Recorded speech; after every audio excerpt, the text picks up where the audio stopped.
Hello students, जय हिंद, वंदे मातरम। जैसा कि आप सभी को पता है कि आपका सेकंड सेमेस्टर चल रहा है, ठीक है। तो सेकंड सेमेस्टर में भी आपके भूगोल प्रायोगिक फाइल बनेगी। ऐसा ना सोचें कि फर्स्ट सेमेस्टर में आपने भूगोल प्रैक्टिकल फाइल बना ली तो सेकंड सेमेस्टर में नहीं बनेगी। हर सेमेस्टर में आपके एक अलग से प्रैक्टिकल फाइल बनेगी, क्योंकि अलग से सिलेबस है इसका, तो फाइल भी बनेगी, ठीक है। वही मिड टर्म टेस्ट होंगे, असाइनमेंट बनेंगे, सारा काम जैसे फर्स्ट सेमेस्टर में हुआ था वैसे ही सेकंड सेमेस्टर में होगा, ठीक है। वही एग्ज़ाम फॉर्म डलेंगे, वही फीस लगेगी, ठीक है। तो सेकंड सेमेस्टर में भी आपके भूगोल की प्रैक्टिकल फाइल बनेगी। मार्केट से आप भूगोल की प्रैक्टिकल फाइल ले लें।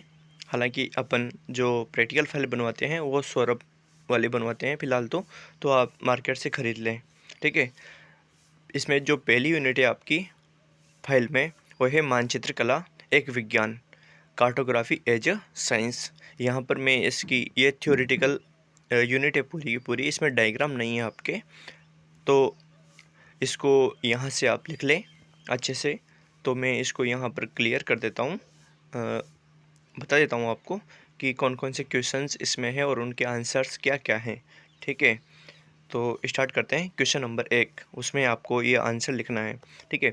मानचित्र कला का अर्थ स्पष्ट कीजिए। पहला क्वेश्चन है आपका, मानचित्र कला का अर्थ स्पष्ट कीजिए। तो इसका उत्तर होगा, मानचित्र कला अंग्रेजी शब्द कार्टोग्राफी का हिंदी रूपांतरण है, जिसका अर्थ है मानचित्रों तथा चार्टों की रचना। अतः मानचित्र कला से विपर्य मानचित्र बनाने की कला एवं विज्ञान से है।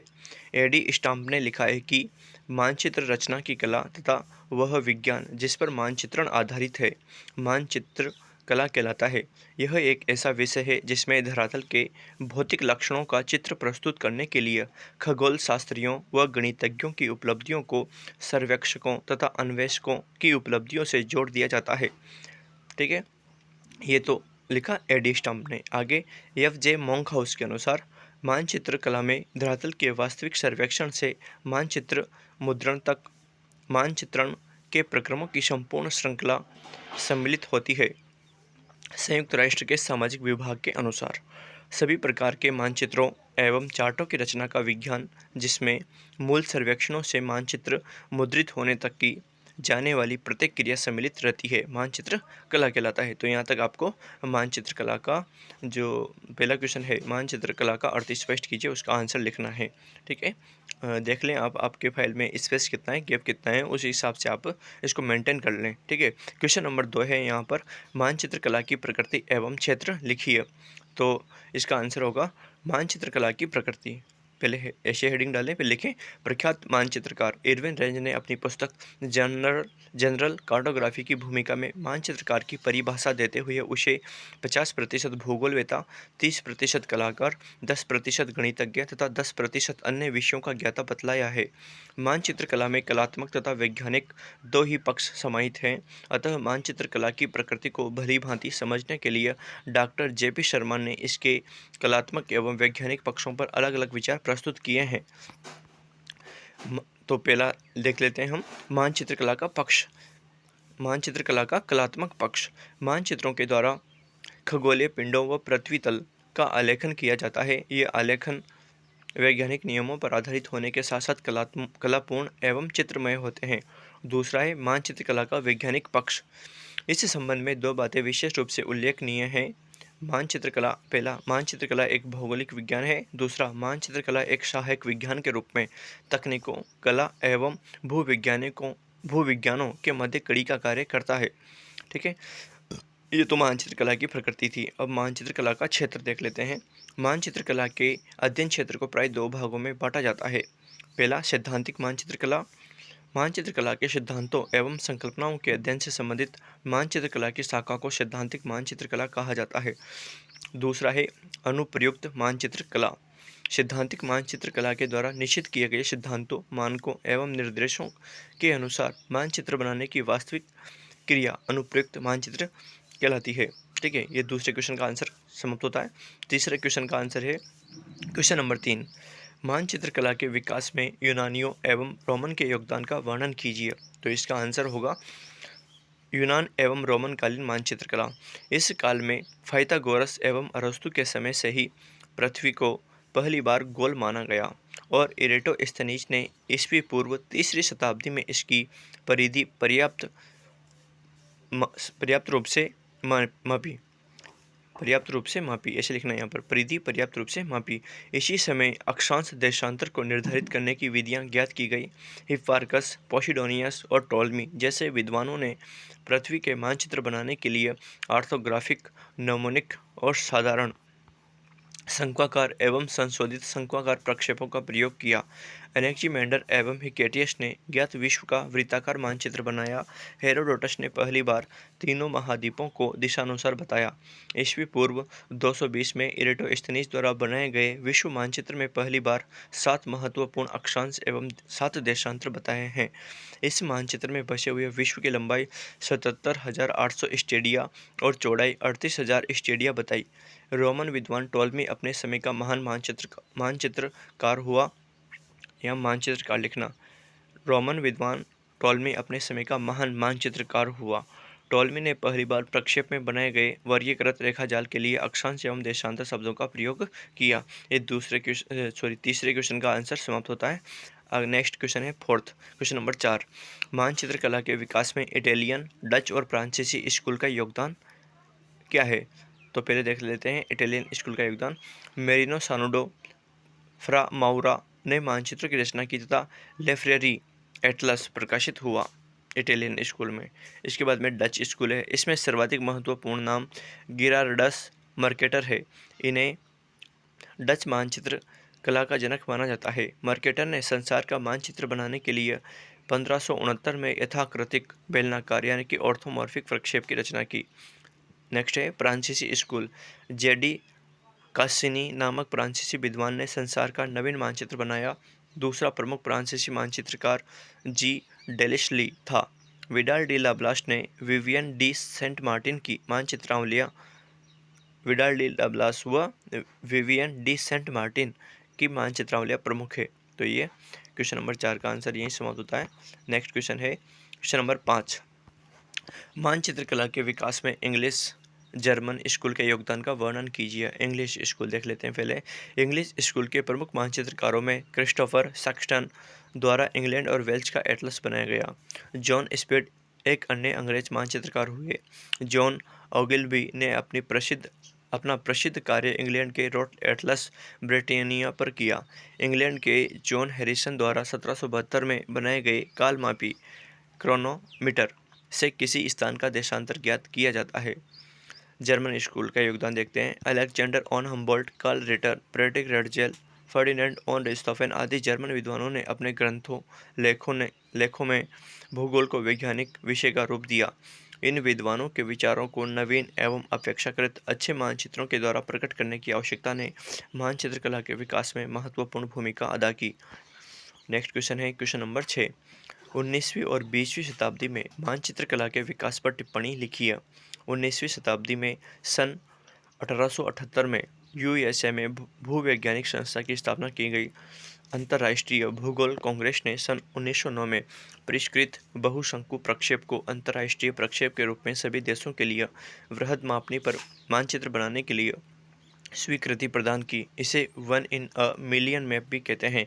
आधुनिक विकसित मानचित्र कला की नींव 19वीं शताब्दी में रखी गई। इसी कारण इस युग को मानचित्र कला का स्वर्णिम युग भी कह सकते हैं। 20वीं शताब्दी के प्रारंभ तक सभी महत्वपूर्ण प्रक्षेपों का प्रयोग साधारण एवं रंगीन फोटोग्राफी, लिथोफ्रेस प्रणाली, फोटो नक्काशी और फोटोलिथोग्राफी विधि के उपयोग से मूल मानचित्रों को अधिक सरलता से आवश्यक मापनी पर शीघ्रता से तैयार करना संभव हो सका। ऐसे मानचित्रों के प्रकाशन में ब्रिटेन की बार्थोलोम्यू फिलिप्स एवं ऑक्सफोर्ड विश्वविद्यालय मानचित्र संस्थान और जर्मनी के वेस्टरमान संस्थान का विशेष महत्व है। ये क्वेश्चन नंबर 6 का आंसर खत्म हो गया। Question number 7। मानचित्रण सामग्री एवं उपकरण की कौन कौन सी 3 श्रेणियां हैं? इसका आंसर है मानचित्रण सामग्री एवं उपकरण। मानचित्र की रचना की एक प्रक्रिया है जिसके लिए कुछ सामग्री एवं उपकरणों की आवश्यकता होती है। इनकी 3 श्रेणियां निम्न है। पहला है रेखण उपकरण, ड्राइंग इंस्ट्रूमेंट्स। दूसरा है रेखण सामग्री, ड्राइंग मटेरियल्स। तीसरा है रेखण साधन, ड्राइंग इक्विपमेंट। क्वेश्चन नंबर 8 है रेखण उपकरण, ड्राइंग इक्विपमेंट कौन कौन से प्रयुक्त होते हैं। तो देख लेते हैं रेखण उपकरण कौन कौन से होते हैं। अनुरेखण मेज, पहला है अनुरेखण मेज। दूसरा है आरेखण पेन। आरेखण पेन कई प्रकार के होते हैं, जैसे कि lining pen, double pen, swivel nib pen, curve pen, dotting pen. तीसरा है आरेखण पट। चौथा है सेट स्क्वायर। सेट स्क्वायर भी दो तरह का होता है, साधारण सेट स्क्वायर्स, समंजनीय सेट स्क्वायर्स। पांचवा है समांतर रेखक, और समांतर रेखक भी दो तरह का होता है, दंड समांतर रेखक और पीतल समांतर रेखक। छठा है लचीले वक्र और फ्रेंच वक्र। सातवां है पैमाना। आठवां है चांदा। चांदा भी कई तरह का हो सकता है, वृत्ताकार, अर्धवृत्ताकार, आयताकार। इसके बाद में नवा आरेखण यंत्र। आरेखण यंत्र में है अक्षर लवन यंत्र, प्रकार, डिवाइडर्स और अन्य। क्वेश्चन नंबर 9, रेखण सामग्री में क्या क्या सम्मिलित किया जाता है। रेखण सामग्री, इसमें इसमें आपके क्वेश्चन के नीचे जो जगह दे रखी है उसमें स्पेस बहुत ज़्यादा है आंसर लिखने के लिए, तो आप एक लाइन में केवल एक ही नाम लिखें। ठीक है, एक लाइन में एक ही नाम लिखें, फिर दूसरी लाइन में दूसरा नाम, तीसरी लाइन में तीसरा नाम, ऐसे लिखें। जैसे मैंने लिख रखा है वैसे ना लिखें आप लोग। रेखण सामग्री, पहला है पेंसिल, दूसरा है रबर, तीसरा है स्याही, चौथा है आभाएं, पांचवा है जल रंग, छठा है प्रतीक और सातवां है कागज आदि। ठीक है, ये 90 क्वेश्चन का आंसर। इसमें जगह काफ़ी ज़्यादा दे रखी है फाइल में, तो आप एक लाइन में केवल एक ही नाम लिखें। ठीक है, जैसे कि एक लाइन में पेंसिल लिख दिया, फिर दूसरी लाइन में रबर, तीसरी लाइन में स्याही आदि, ऐसे लिखें। क्वेश्चन नंबर 10, और क्वेश्चन नंबर 10 का आंसर है आपके ये। ठीक है, क्वेश्चन नंबर 10 है आपका मानचित्र निर्माण की सामग्री एवं उपकरणों को चार्ट के माध्यम से चित्रित कीजिए। मानचित्र निर्माण की सामग्री एवं उपकरणों को चार्ट के माध्यम से चित्रित कीजिए। ठीक है, तो ये चार्ट है आपका क्वेश्चन।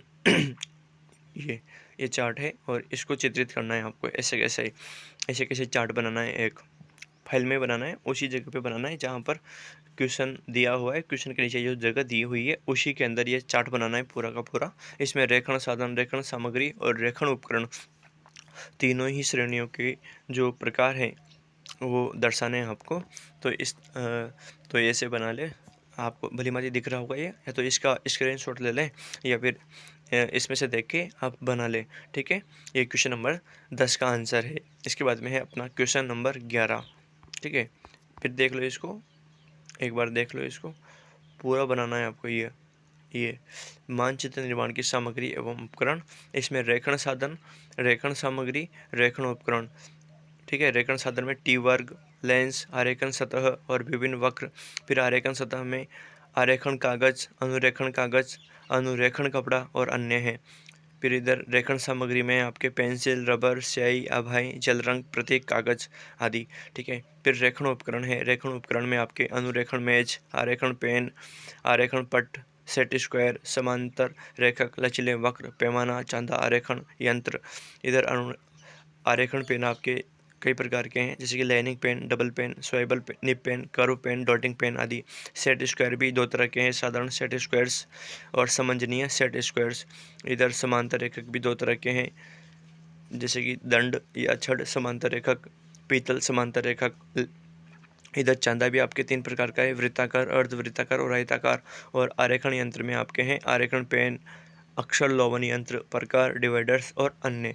ठीक है, तो इस तरह से चार्ट बना लें आप लोग। इसके बाद में आपका क्वेश्चन नंबर 11। क्वेश्चन नंबर 11 का जो है आपका वो है गुणात्मक एवं संख्यात्मक आंकड़ों में अंतर स्पष्ट कीजिए। तो आंसर है इसका, फिर सबसे पहले देख लेते हैं गुणात्मक आंकड़े। गुणात्मक आंकड़ों में दृष्टावलोकन के आधार पर सामान्य विवरण दिया जाता है। जैसे कृषि क्षेत्र, यानी कि देखने के आधार पर हम अंदाजा लगा सकते हैं कि यहाँ पर कौन कौन सी फसलें हैं, या यहाँ का सिस्टम क्या है, स्ट्रक्चर क्या है। तो उस दृश्य यानी कि देखने के आधार पर जो सामान्य विवरण दिया जाता है उनको गुणात्मक आंकड़े कहते हैं। जैसे कि कृषि क्षेत्र, फसलों के प्रकार, वन क्षेत्र, पशुपालन, सिंचाई क्षेत्र, परिवहन के साधन, उद्योग आदि। ठीक है, इसके बाद में संख्यात्मक आंकड़े। तो संख्यात्मक आंकड़ों में देखते हैं, संख्यात्मक आंकड़ों का स्वरूप संख्यात्मक होता है। इसमें संख्याओं के माध्यम से सही विवरण दिया जाता है। जो अधिक स्पष्ट एवं आधिकारिक होता है। अधिकांशतः सरकारी विभाग एवं निजी संस्थाएं ये आंकड़े जारी करते हैं। तो ये यूनिट आपकी फर्स्ट यूनिट यानी कि फाइल का जो फर्स्ट चैप्टर है आपका, ठीक है, वो समाप्त होता है। इस थ्योरी को यहाँ से लिख लें आप लोग, आपकी फाइल में जो स्पेस दे रखा है उसके अकॉर्डिंग लिख लें अच्छे से, ताकि वो भी कवर हो जाए और आपका आंसर भी कवर हो जाए, उस हिसाब से लिखें आप लोग। इसके बाद में अपना जो सेकंड यूनिट होगी उसमें अपन आरेख बनाएंगे, ठीक है, आरेख डायग्राम्स बनाएंगे, ठीक है। तो आरेख में भी थ्योरी है अपने, और थ्योरी के बाद में 5 सीटें हैं लगभग। तो 5 सीटों में आपको 5 डायग्राम बनाने होंगे, ठीक है। फिर उसके बाद में नेक्स्ट यूनिट आएगी, नेक्स्ट यूनिट में भी लगभग 5-6 सीटें हैं, तो 5-6 सीटें बनाएंगे, ठीक है। तो बना लें आप लोग। नेक्स्ट यूनिट में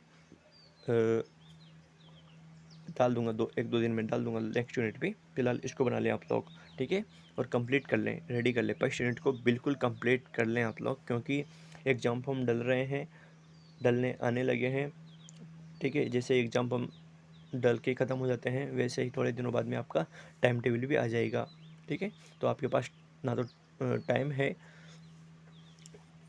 इतना टाइम नहीं है आपके पास, इसलिए फाइल को तो बनाकर अभी से कंप्लीट करके रख लो, ताकि जब भी प्रैक्टिकल होता है आपको कोई असुविधा ना हो, ठीक है।